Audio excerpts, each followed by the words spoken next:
This call is now being recorded.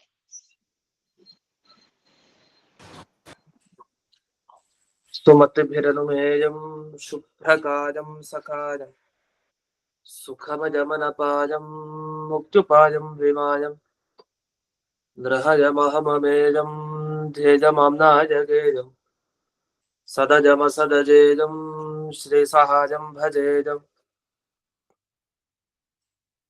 अभ्रमं भङ्गरहितं अजडं विमलं सदा आनन्दतीर्थमतुलं भजे तापत्रयापहम् भवति यदनुभावात् जडमो कोऽपि वाग्मे जडमतिरपि जन्तुर्जायते प्राज्ञमौलिः सकलवचनचेतो देवता भारती सा मम वचसि निधत्तां सन्निधिं मानसे च मिथ्या सिद्धान्तदुर्ध्वान्तविध्वंसनविचक्षणः जयतीर्थाख्यतरनिर्भासतां नो हृदम्बरे अर्थिकल्पितकल्पोऽयं प्रत्यर्थिगजकेसरी व्यासतीर्थगुरुभूजादस्मदिष्टार्थसिद्धये पूज्याय राघवेन्द्राय सत्यधर्मरताय च भजतां कल्पवृक्षाय नमतां कामधेनवे तपस्वाध्याय शुश्रूषा कृष्णपूजारतं मुनिं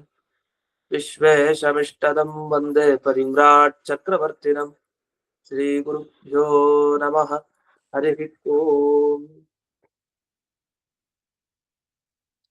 ಇದುವರೆಗೆ ಪಾಲಯಾಚ್ಯುತ ಸ್ತೋತ್ರದಲ್ಲಿ 5 ಶ್ಲೋಕದವರೆಗೆ ನಾವು ನೋಡಿದೀವಿ. ಮುಂದೆ 6ನೆಯ ಶ್ಲೋಕ. ಚಾರುಪಾದ ಸರೋಜಯುಗ್ಮ ರುಚಾಮರೋಚ್ಚಯ ಚಾಮರೋ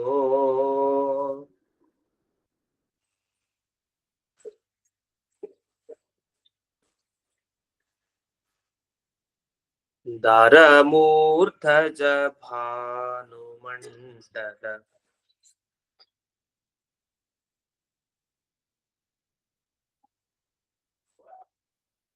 ರಂಜಕಂ ಕಲಿಭಂಜಕಂ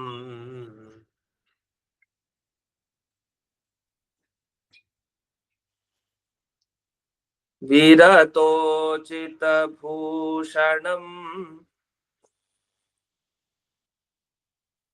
ವರನೂಪುರಂ ಸ್ವತನೂಪುರಂ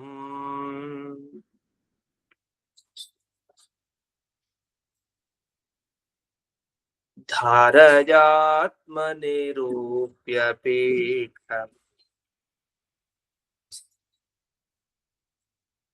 ಕೃತಾಲಯಂ ಹರಿಮಾಲಯಂ.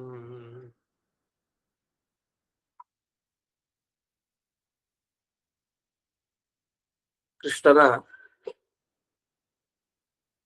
ಮುಖದಿಂದ ವರ್ಣನೆಯನ್ನ ಪ್ರಾರಂಭ ಮಾಡ್ತಾ ಬಂದ್ರು. ಈಗ ಪಾದದ ಬಗ್ಗೆ ವರ್ಣನೆ ಮಾಡ್ತಾ ಇದ್ದಾರೆ. ದೇವರ ಪಾದ ಅದು ಚಾರು ಅಷ್ಟೇ.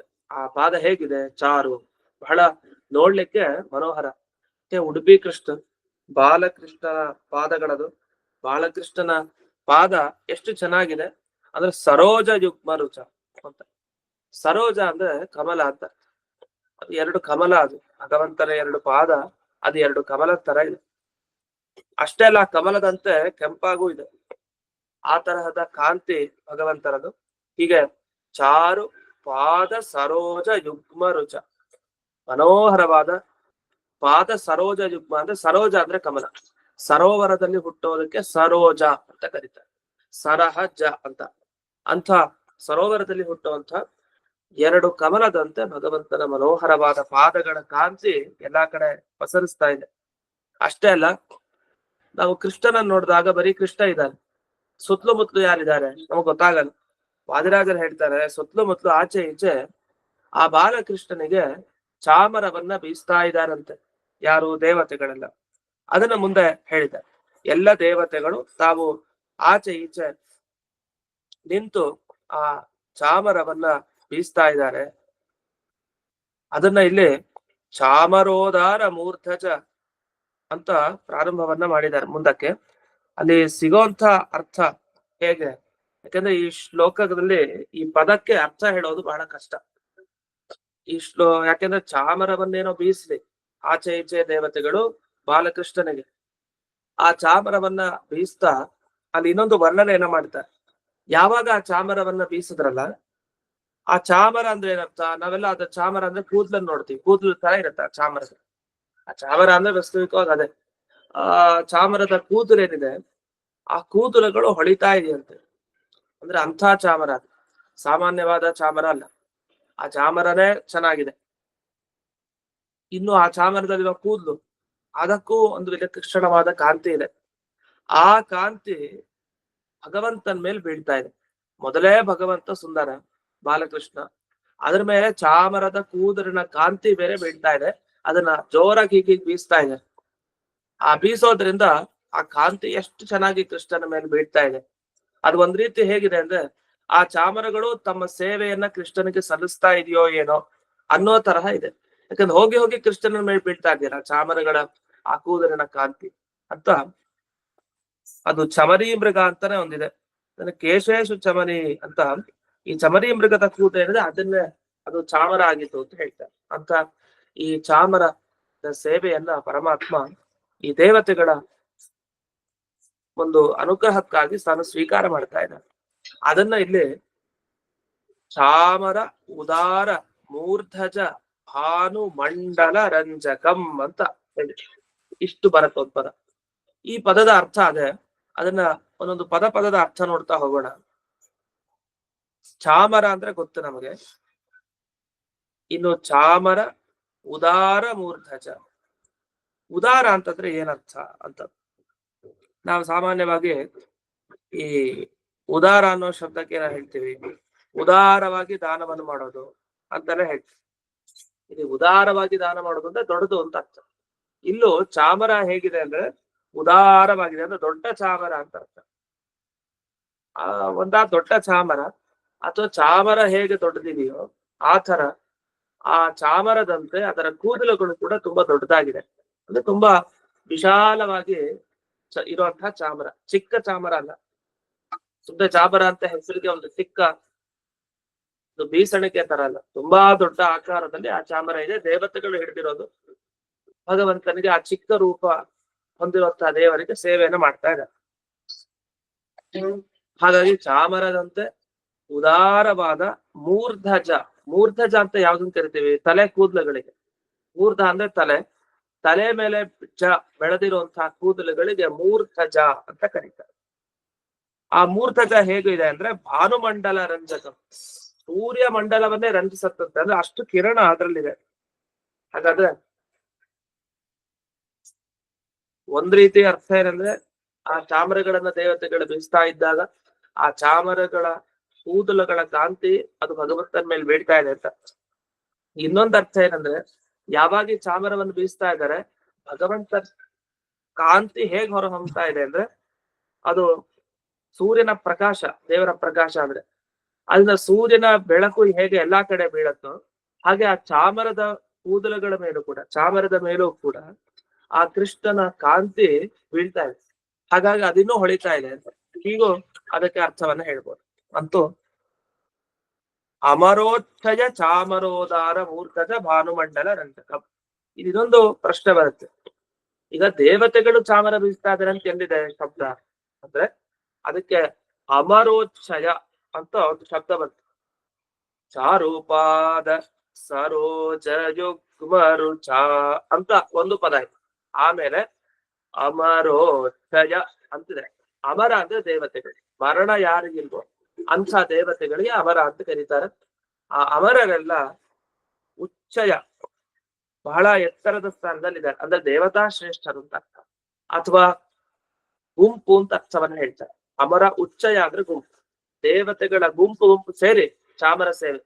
ಒಬ್ರೋ ಇಬ್ರು ಹಿಡ್ಕೊಂಡಿಲ್ಲ ಆಚೆ ಈಚೆ ಚಾಮರವನ್ನ. ಎಲ್ಲ ದೇವತೆಗಳು ಸರದಿಯಲ್ಲಿ ಒಟ್ಟೊಟ್ಟಿಗೆ ಅನೇಕ ಚಾಮರಗಳನ್ನ ಹಿಡಿದು ಆ ದೇವರ ಸೇವೆಯನ್ನ ನಿರಂತರವಾಗಿ ಮಾಡ್ತಾ ಇದ್ದಾರೆ. ಆಗ ಭಗವಂತ ತಾನು ತನ್ನ ಆ ಸೂರ್ಯ ಮಂಡಲದಂತ ಕಾಂತಿಯನ್ನ ತಾನು ಹೊರಗೆ ಹಾಕ್ತಾ ಇದ್ದಾನೆ, ಚಾಮರದ ಮೇಲೆ ಬೀಳ್ತಾ ಇದೆ.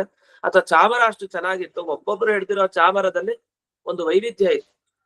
ಇಂದ್ರದೇವರು ಹಿಡಿದಿರೋ ಚಾಮರ ಒಂದಾದ್ರೆ ರುದ್ರದೇವರು ಹಿಡಿದಿರೋ ಚಾಮರ ಇನ್ನೊಂದು. ಹೀಗೆ ಒಬ್ಬೊಬ್ಬ ದೇವತೆನೂ ಕೂಡ ಆ ಭಗವಂತನ ಸೇವೆಯನ್ನ ಅನೇಕ ರೀತಿಯ ಚಾಮರಗಳನ್ನ ಹಿಡಿದು ತಾವು ಮಾಡ್ತಾ ಇದ್ದಾರೆ. ಇಷ್ಟಾಗಿ ಮುಂದಕ್ಕೆ ಹೋಗೋಣ. ಎರಡು ಶಬ್ದಗಳು ಇದುವರೆಗೂ ನಾವು ವಿವರಣೆ ನೋಡಿದ್ವಿ. ಒಂದು ಚಾರು ಪಾದ ಸರೋಜ ಯುಗ್ಮ ರುಚ, ಇದೊಂದು. ಇನ್ನು ರುಚ ಅಂದ್ರೆ ಕಾಂತಿ ಅಂತ ಅರ್ಥ ಕೊನೆಗೆ. ಇನ್ನು ಅಮರ ಉಚ್ಚಯ ಚಾಮರ ಉದಾರ ಮೂರ್ಧಜ ಭಾನುಮಂಡಲ ರಂಜಕಂ ಅಂತ ಇದು ಎರಡನೇ ಪದ. ಇನ್ನು ಮೂರನೇದು ಕಲಿಭಂಜಕಂ. ಕೃಷ್ಣ ಹೇಗಿದ್ದಾನೆ? ಕೃಷ್ಣ ತಾನು ಕಲಿಯನ್ನ ಭಂಜನ ಮಾಡೋನು. ಬಾಲಕೃಷ್ಣ ಬಂದ್ರು ಸಾಕು, ಯುವಕನಾದ ಕೃಷ್ಣ ಬಂದ್ರು ಸಾಕು, ಕಲಿಯನ್ನ ಆ ಬಾಲಕೃಷ್ಣ ಓಡಿಸ್ಲಿಕ್ಕೂ ಸಮರ್ಥ, ಹಾಗೆ ಯುವಕನಾದವನಂತೂ ಬಹಳ ಸಮರ್ಥನೆ, ಅದಲ್ಲೇನ್ ಮಾತೆ. ಇನ್ನು ವೀರತೋಚಿತ ಭೂಷಣಂ. ಕೃಷ್ಣ ತಾನು ಕವಚ ಹಾಕೊಂಡಿದ್ದಾನೆ. ಈಗ ಯುದ್ಧ ಮಾಡ್ಲಿಕ್ಕೆ ಹೋದ ಒಬ್ಬ ಕ್ಷತ್ರಿಯ ತಾನು ಕವಚವನ್ನ ಧರಿಸ್ತಾನೆ. ಹೀಗೆ ಅನೇಕ ಆಯುಧಗಳನ್ನ ಕೈಯಲ್ಲಿ ಹಿಡ್ಕೊಳ್ತಾನೆ. ಅದೇ ತರ ಭಗವಂತನ ದೇಹದಲ್ಲೂ ಕೂಡ ಅಂತ ಭೂಷಣವನ್ನ ನೋಡ್ಬೋದು. ಅದು ವೀರತ್ವಕ್ಕೆ ಉಚಿತ. ಒಬ್ಬ ಕ್ಷತ್ರಿಯ ಯೋಧ ಹೇಗಿದ್ದಾನೆ, ಅವನ ಸಾಮರ್ಥ್ಯಕ್ಕೆ ದ್ಯೋತಕವಾಗಿ ಅವ್ನ ಕವಚ ಎಲ್ಲ ಹಾಕೊಂಡಿರ್ತಾನೆ. ಸುಮ್ನೆ ಹಾಗೆ ಮೈ ಮೇಲೆ ಏನೂ ಇಲ್ಲ ಅಂದ್ರೆ ಅದು ವೀರತ್ವ ದ್ಯೋತಕ. ಹೇಗೆ ಯುದ್ಧಕ್ಕೆ ಸನ್ನದ್ಧ ಯಾವಾಗ್ಲೂ, ದೇವರಂತೂ ಯಾವಾಗ್ಲೂ ಒಂದು ಕವಚ ಹಾಕೊಂಡೇ ಇರ್ತಾರೆ. ಯಾಕೆಂದ್ರೆ ಭಕ್ತರುಗಳ ಕಷ್ಟಗಳನ್ನ ದೂರ ಮಾಡ್ಬೇಕ, ಮತ್ತೆ ದೈತ್ಯರ ಹಾವಳಿ ದೇವತೆಗಳ ಮೇಲೆ ಆಗ್ತಾ ಇರುತ್ತೆ. ಹಾಗಾಗಿ ಎಲ್ಲರ ಸಂಹಾರಕ್ಕಾಗಿ ಪರಮಾತ್ಮ ಯಾವಾಗ್ಲೂ ಆ ವೀರತ್ವಕ್ಕೆ ಬೇಕಾದ ಭೂಷಣಗಳನ್ನೆಲ್ಲ ಹೊಂದಿದ್ದಾನೆ. ಆ ಭಗವಂತನೇ ಈ ಕೃಷ್ಣ, ಇನ್ಯಾರು ಬೇರೆ ಅಲ್ಲ ಅಂತ. ಇದು ರಂಜಕ ಅಂತ ಒಂದು ಶಬ್ದ ಹಿಂದೆ ಬಂತಲ್ಲ, ಅದಕ್ಕೆ ಇನ್ನೊಂದು ಅರ್ಥವನ್ನ ಹೇಳ್ತಾರೆ. ರಂಜಕ ಅಂದ್ರೆ ಈ ಕಲಿ ಭಂಜಕಂ ಅಂತ ಬಂತಲ್ಲ, ಹಾಗೆ ಇನ್ನೊಂದು ಕಲಿ ರಂಜಕಂ ಅಂತನೂ ಪಾಠ ಇದೆ. ಈ ರಂಜಕಂ ಅನ್ನೋ ಶಬ್ದಕ್ಕೆ ಏನರ್ಥ ಅಂದ್ರೆ, ಈ ರಂಜನ ಅಂತಂದ್ರೆ ಕೆಂಪು ಅಂತ ಅರ್ಥ. ಈಗೆಲ್ಲ ರಂಗೋಲಿ ಅಂತ ಹೇಳ್ತೀವಲ್ಲ, ಆ ಕೆಂಪು ಅಂಶ, ಕೆಂಪು ಬಣ್ಣದನ್ನ ಸ್ವಲ್ಪ ಮಿಶ್ರಣ ಮಾಡಿ ಹಾಕಿದ್ರೆ ಅದು ರಂಗ, ಅದು ಬಣ್ಣದ ಒಂದು ವಿಶೇಷ ಪ್ರಭೇದ. ಅದನ್ನ ಹಾಕಿದ್ರೆ ಅದಕ್ಕೆ ರಂಗದಿಂದ ಹಾಕಿದ ಬಳ್ಳಿಯ ತರ ಹಾಕಿತ್ತು ಅಂತ ಹೀಗೆ ಹೇಳ್ತಾರೆ. ಹಾಗೆ ಇಲ್ಲಿ ರಂಜನ ಮಾಡೋದು ಅಂತಂದ್ರೆ ಕೆಂಪು ಬಣ್ಣವನ್ನ ಹಾಕೋದು. ಅಂದ್ರೆ ಆ ಕೆಂಪು ಬಣ್ಣ ಅಂತಂದ್ರೆ ಉದಾಹರಣೆಗೆ ಈಗ ಕೆಟ್ಟದು ಅನ್ನೋ ಅರ್ಥದಲ್ಲಿ, ಒಳ್ಳೆಯದು ಅಂದ್ರೆ ಬಿಳಿ ಅನ್ನೋದಕ್ಕೆ ಸಂಕೇತ, ಕಪ್ಪು ಅಂದ್ರೆ ಒಂಥರ ತಾಮಸ, ಹಾಗೆ ಕೆಂಪು ಅನ್ನೋದು ಒಂದ್ ರೀತಿಯ ತಾಮಸ ಅಥವಾ ರಾಜಸ ಅಂತ ಇಟ್ಕೊಳ್ಬಹುದು. ಯಾರು ಈ ರಾಜಸ ಬುದ್ಧಿ ತಾಮಸ ಬುದ್ಧಿಯನ್ನು ಕೊಡೋನು? ಆ ಕಲಿ. ಅಂಥ ಕಲಿಯನ್ನ ನಾಶ ಮಾಡೋನು ಅಂತ ಅರ್ಥ. ಇದನ್ನಲ್ಲಿ ರಕ್ತಿಮಾಪಾದಕ ಕಲೇಹೆ ನಾಶಕಂ ಅಂತ ಕಲಿ ರಂಜಕ ಅಂದ್ರೆ ಆ ನಮ್ಮಲ್ಲಿ ಆ ಕೆಂಪನ್ನ, ದುಷ್ಟತನವನ್ನ ಹಾಕುವಂತ ಆ ಕಲಿಯನ್ನ ಭಂಜನ ಮಾಡೋನು ಈ ಪರಮಾತ್ಮ ಅಂತ ಹಾಗೂ ಅರ್ಥವನ್ನು ಮಾಡಿದ್ದಾರೆ. ಇನ್ನು ವೀರತ್ವಕ್ಕೆ ಉಚಿತವಾದ ಆಭರಣ ಯಾವುದು? ಕವಚ ಹಾಕೊಡ್ತಾನೆ. ಆಮೇಲೆ ವರ ನೂಪುರಂ, ಅವನ ಕಾಲಿಗೆ ಗೆಜ್ಜೆಯನ್ನ ಹಾಕೊಂಡಿದೆ. ನೂಪುರ ಅಂದ್ರೆ ಕಾಲ್ಗೆಜ್ಜೆ ಅಂತ ಅರ್ಥ. ಶ್ರೇಷ್ಠವಾದ ಕಾಲ್ಗೆಜ್ಜೆ, ಸಾಮಾನ್ಯವಾದದ್ದಲ್ಲ. ಇನ್ನು ಸ್ವತನೂಪುರಂ ಅಂದ್ರೆ ಇದು ಸ್ವತನೂಪುರ ಮಾಡ್ಕೊಳ್ಬಾರ್ದು, ಸ್ವತನು ಪುರಂ ಅಂತ ಮಾಡ್ಕೊಂಡೆ. ತನು ಅಂದ್ರೆ ದೇಹ. ದೇವರ ದೇಹ ಏನಿದೆ, ಆ ದೇವರ ದೇಹ ಅದು ಕೆಲವರಿಗೆಲ್ಲ ಅದು ದೊಡ್ಡ ಮನೆ ಅಂತೆ. ಯಾರ್ಯಾರಿಗೆ ಅಂದ್ರೆ ಅದು ಬ್ರಹ್ಮದೇವರ ಶರೀರ ಏನಿದೆ, ರುದ್ರದೇವರ ಶರೀರ ಏನಿದೆ, ಅದೆಲ್ಲ ಈ ಭಗವಂತನ ದೇಹದಲ್ಲೇ ಇರೋ. ಹಾಗಾದ್ರೆ ದೇವರ ದೇಹ ಹೇಗೆ ಅಂದ್ರೆ ಎಲ್ಲರಿಗೂ ಆಧಾರ, ಎಲ್ಲ ವಸ್ತುಗಳಿಗೆ. ಅದು ಬ್ರಹ್ಮದೇವರಿಗಾಗ್ಬೋದು, ರುದ್ರದೇವರಿಗಾಗ್ಬೋದು, ಸಕಲ ದೇವತೆಗಳಿಗೆ ಆಧಾರ. ಅಥವಾ ಈ ಭಗವಂತನ ಮತ್ಸ್ಯಾದಿ ಅವತಾರ ಏನಿದೆ, ಮತ್ಸ್ಯ ಕೂರ್ಮ ವರಾಹ, ಅದೆಲ್ಲ ತನ್ನ ತನು ದೇಹ. ಅದಕ್ಕೆ ಪುರ, ಅದರ ಪಟ್ಟಣದಂತೆ ಆಧಾರ ಯಾವುದು ಅಂದ್ರೆ ಪ್ರತಿಯೊಬ್ಬ ದೇವತೆಗಳ ಶರೀರ. ಅಂದ್ರೆ ದೇವತೆಗಳೆಲ್ಲ ತಮ್ಮಲ್ಲಿ ಒಬ್ರು ಮತ್ಸ್ಯಾವತಾರ ಚಿಂತನೆ ಮಾಡ್ತಾ ಇದ್ರೆ, ಇನ್ನೊಬ್ರು ಕೂರ್ಮಾವತಾರದ ಬಗ್ಗೆ ಯೋಚನೆ ಮಾಡ್ತಾರೆ, ಇನ್ನೊಬ್ರು ವರಾಹ ಅವತಾರದ ಬಗ್ಗೆ. ಹೀಗೆ ಅನೇಕ ದೇವತೆಗಳು ತಮ್ಮ ತಮ್ಮ ಆರಾಧ್ಯ ಮೂರ್ತಿಯಾದ ಪರಮಾತ್ಮನನ್ನ ಅನೇಕ ಅವತಾರವೆತ್ತವರನ್ನ ಆಯಾಯ ರೂಪದಿಂದ ಅವರು ಪ್ರಾರ್ಥನೆ ಮಾಡ್ತಾ ಇದ್ದಾರೆ. ಇಂತಹ ಈ ಕೃಷ್ಣನನ್ನ ಆತ್ಮನಿ ಧಾರಯ, ತನ್ನಲ್ಲಿ ನೀನು ಧರಿಸು, ಹೇ ಮನಸ್ಸೇ ನೀನು ಧರಿಸು, ಆ ಕೃಷ್ಣನನ್ನ ಬಿಡಬೇಡ. ಎಲ್ಲಿವರೆಗೆ ಧ್ಯಾನ ಮಾಡುವುದೇ? ರೂಪ್ಯ ಪೀಠ ಕೃತಾಲಯಂ ಹರಿಂ ಆಲಯಂ, ಆ ರಜತ ಪೀಠಪುರ ಉಡುಪಿಯಲ್ಲಿ ನೆಲೆಸಿರೋ ಕೃಷ್ಣವನ್ನ ಕೃಷ್ಣನನ್ನ ಪ್ರಳಯ ಕಾಲ ಪರ್ಯಂತವ ನಿರಂತರ ನೆನೀತಾ ಇರು ನಿರಂತರ ಅಂತ ಹೀಗೆ ಶ್ಲೋಕದ ಅರ್ಥ. ಅದರ ಒಟ್ಟು ತಾತ್ಪರ್ಯ ಏನಂದ್ರೆ ಶ್ಲೋಕದ್ದು ದೇವರ ಭಾಗ ಒಂದೊಂದೇ ವರ್ಣಿಸ್ತಾ ಬಂದ್ರು. ಅಲ್ಲಿ ಹಿಂದಕ್ ನೋಡಿದ್ವಿ ಅವನ ಮೊಣಕಾಲಿನ ವರ್ಣನೆ ಬಂತು, ಅವನ ಉಗುರಿನ ಕಾಂತಿ ಹೇಗಿರುತ್ತೆ, ದೇವರ ಉಗುರಿನ ಕಾಂತಿ ಹೇಗಿದೆ ಅಂತ ಅದನ್ನು ವರ್ಣಿಸಿದ್ರು. ಈಗ ಅವನ ಪಾದಕ್ಕೆ ಬಂದಿದ್ರು. ಪಾದ ಹೇಗ್ ಹೊಳಿತಾ ಇದೆ ಗೊತ್ತಾಯ್ತು. ಇನ್ನು ಅವನು ದೇವತೆಗಳ ಕೈಲಿ ಸೇವೆ ಮಾಡಿಸ್ಕೊಳ್ತಾ ಇದ್ದಾನೆ ಚಾಮರ ಮುಖಾಂತರ ಅಂತ ಗೊತ್ತಾಯ್ತು. ಹಾಗೆ ಅವನ ಕಾಲಿಗೆ ಹೆಜ್ಜೆ ಹಾಕೊಂಡಿದ್ದಾನೆ ಅಂತ ಗೊತ್ತಾಯ್ತು. ಆಮೇಲೆ ಕವಚ ಹಾಕೊಂಡಿದ್ದಾನೆ, ಆಯುಧನೆಲ್ಲ ಹಿಡಿದಿದ್ದಾನೆ ಅಂತ ಗೊತ್ತಾಯ್ತು. ಅಷ್ಟೇ ಅಲ್ಲ, ಇಂಥ ರೂಪವನ್ನ ಎಲ್ಲಿ ನೋಡ್ಬೋದು ನಾವು ಅಂದ್ರೆ ಬ್ರಹ್ಮಾದಿ ದೇವತೆಗಳಲ್ಲಿ ನೋಡ್ಬೋದು. ಯಾಕೆ ಅವ್ರು ನಿರಂತರವಾಗಿ ಇಂಥ ರೂಪವನ್ನ ಧ್ಯಾನ ಮಾಡ್ತಾ ಇದ್ದಾರೆ. ಹಾಗಾಗಿ ಸಾಮಾನ್ಯನಾದ ಕೃಷ್ಣ ಅಲ್ಲ, ಅಂಥ ಒಳ್ಳೆಯ ಬ್ರಹ್ಮಾದಿ ದೇವತೆಗಳ ಆರಾಧ್ಯ ಮೂರ್ತಿಯಾದ ಆ ಕೃಷ್ಣ, ಈ ಉಡುಪಿ ಕೃಷ್ಣ, ಅವನನ್ನು ಸದಾ ನೆನಪಿಸ್ಕೊಳ್ಳಿ ಅಂತ ಇದು ಈ ಶ್ಲೋಕದ ಭಾವ, ಒಟ್ಟು ಅಭಿಪ್ರಾಯ. ಇದನ್ನ ನಾವು ನೆನಪಿಟ್ಕೊಂಡ ಆ ಶ್ಲೋಕದ ಒಂದು ಚಿಂತನೆಗೆ ಅನುಕೂಲ ಆಗುತ್ತೆ. ಇನ್ನು ಮುಂದಕ್ಕೆ ಹೋಗೋಣ. 7ನೆಯ ಶ್ಲೋಕ. ಶುಷ್ಕವಾದಿ ಮನೋತಿ ದೂರ ತರಾಗಮೋತ್ಸವದಾಗಮಂ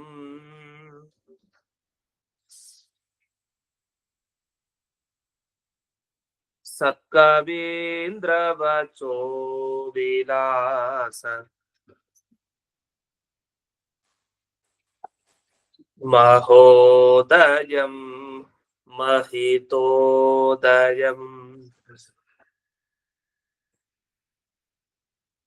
ಲಕ್ಷಯಾಮಿ ಯತೀಶ್ವರೈಃ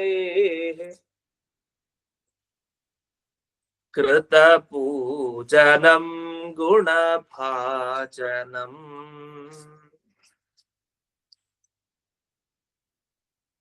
ಧಿಕೃತೋಪಮರೋಪ್ಯ ಪೀಠ ಕೃತಾಲಯಂ ಹರಿಮಾಲಯಂ. ಈ ಬಾಲಕೃಷ್ಣನನ್ನು ಒಲಿಸ್ಕೊಳ್ಳೋದು ತುಂಬಾ ಕಷ್ಟ. ಸಾಮಾನ್ಯವಾಗಿ ಚಿಕ್ಕ ಮಕ್ಕಳ ಮನಸ್ಸನ್ನು ಒಲಿಸೋದು ತುಂಬಾ ಸುಲಭ ಅನ್ಸುತ್ತೆ, ಯಾಕಂದ್ರೆ ಏನಾರು ಕೊಟ್ರೆ ಅದು ನಮ್ಮ ಹತ್ರ ಬಂದ್ಬಿಡತ್ತೆ ಅಷ್ಟೇ.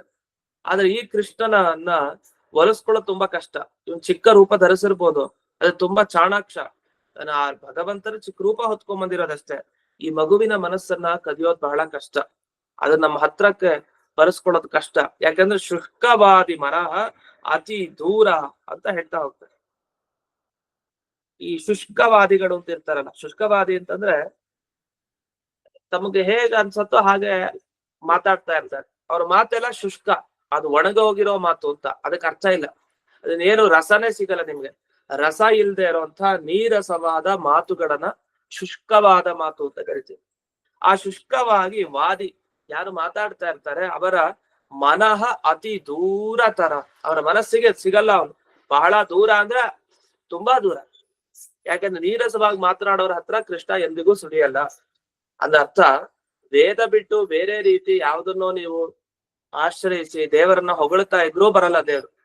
ನಾವೇನ್ ಅನ್ಕೊಳ್ತೀವಿ, ವೇದ ಮಂತ್ರ ಬಿಟ್ಟು ಹಾಗೆ ಈ ಶಾಸ್ತ್ರ, ಈ ಸ್ತೋತ್ರ, ಈ ತರದೇನೇನಿದೆ ಶಾಸ್ತ್ರ ಮೂಲಕವಾದದ್ದು, ಇದೆಲ್ಲ ಬಿಟ್ಟು ಬೇರೆ ಯಾವ್ದೋ ನಾವೇ ಕಲ್ಪನೆ ಮಾಡ್ಕೊಂಡು ನಾವೇ ಒಂದ್ ರೀತಿ ವರ್ಣನೆ ಮಾಡಿದ್ರೆ ಅದಕ್ಕೆಲ್ಲ ಬರಲ್ಲ ಪರಮಾತ್ಮ. ಅದೇ ಶುಷ್ಕವಾದ ಅಂತೆ. ಭಗವಂತನ ಬಗ್ಗೆ ಮಧ್ವಾಚಾರ್ಯ ಯಾವ ರೀತಿ ತಿಳಿಸಿದ್ದಾರೆ, ದೊಡ್ಡ ಜ್ಞಾನಿಗಳೆಲ್ಲ ಆ ರೀತಿ ದೇವರನ್ನ ಚಿಂತಿಸಿದ್ರೆ ಆಗ ಮಾತ್ರ ದೇವರು ಹತ್ರಕ್ ಬರ್ತಾನೆ. ಇಲ್ಲ ಅಂಥವರ ಮನಸ್ಸಿಗೆ ಅವನ್ ಎಂದಿಗೂ ಕೂಡ ದೂರನೇ, ಯಾವತ್ತೂ ಅವನ ಹತ್ರಕ್ ಬರಲ್ಲ. ಅಂದ್ರೆ ನಾವು ಹೇಗೇಗೋ ದೇವರ ಧ್ಯಾನ ಮಾಡೋದು ನಾವೇ ಮಾಡ್ಬಿಡ್ತೀವಿ ಅಂತ ಅಲ್ಲ.